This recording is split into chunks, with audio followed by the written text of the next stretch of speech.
how to transfer Pi from Binance to Mexc on PC. Now officially the Pi token is not listed yet on Binance, but in the future it may be. Now we show you how to transfer it if it's listed on Binance. Now for this video I will use the example of USDT. Now all of the tokens have the same method to transfer it from the platform to another platform. Now let's get started. Now head over to your wallet and click on spot.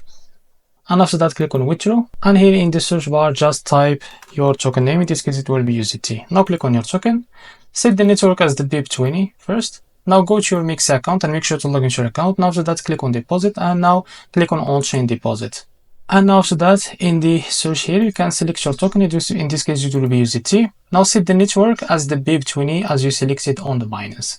Now after that, as you can see here, just click here to copy the withdrawal address of that token and go back to your Binance account and paste the token or the withdrawal address of that token in the address box, as you can see. Now after that you can type how much you want to transfer, and after that click here on withdraw, and you will be able to receive your token in about a few minutes to a few hours on your Mexc account. So this is how to transfer Pi from Binance to Mexc on PC. If you found this video helpful, please like and subscribe. See you in the next video.